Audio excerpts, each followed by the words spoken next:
Hello and welcome to the Pint IPA Chef. Today we will be doing a very quick review of an all-grain Punk IPA beer kit. I bought this kit from crossmyloof.brew.co.uk. I will leave the link in the description. The kit came with everything that was required, including the grain, the yeast, the hops. It was great value for money. It was £12.50. That included delivery to the door. Delivery was free. The post and pack on everything on their website is actually included in the pricing. So it's effectively free on anything you buy. So £12.50. I thought it was great value for money. Snapped one up. Thought we'd give it a run, see what we thought.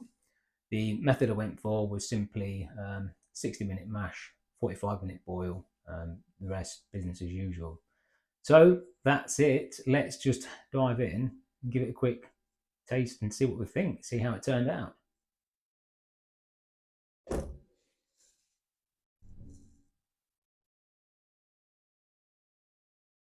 So there you have it. You can see it's very hazy.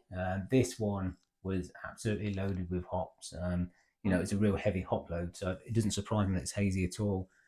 That hop haze, you're never gonna get rid of that when you've got so many hops and such a heavy load of dry hops as well. But I like hazy beers, so for me, that's no problem at all. That's a positive for me. So I think it looks great. The smell of it smells super hoppy, like you'd expect. Obviously, one of the things I love about Pinter beers is it just smells so fresh. I think all these fresh beers, once you get used to brewing your own beer, drinking it fresh out your pinter, the commercial stuff off the shelves, even when you go in the pubs out the taps, to be honest, you can't beat super fresh beer straight out your fridge that you brewed yourself. And that's one thing that you'll get with almost anything you brew in a pinter. That smell of freshness is just exceptional. I love it. So I'll give it a quick taste test.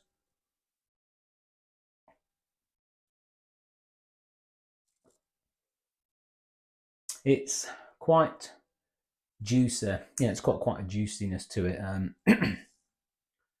It's got a bitterness to it, not too much. I wouldn't describe it as bitter, but it's not overbearing.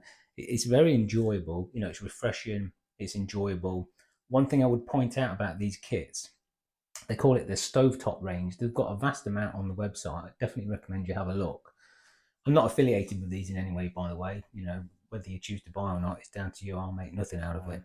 All their kits on their website, I would point out, are advertised at 1 gallon kits. So going by the letter, that's actually a little bit short of filling your pinter to the fill line.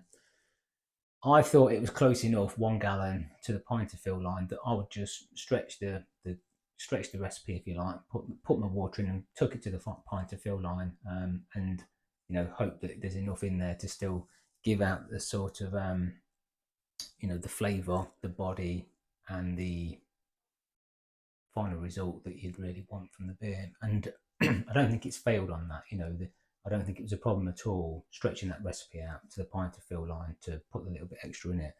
So I wouldn't worry too much that the kit's advertised at 1 gallon, and not the 10 pints for the pint or the 5 litres. All the kits come in different variations.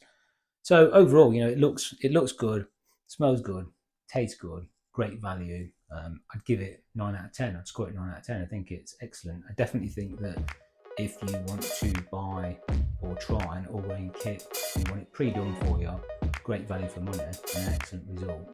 Definitely think it'd be worth giving it a try. So there you go.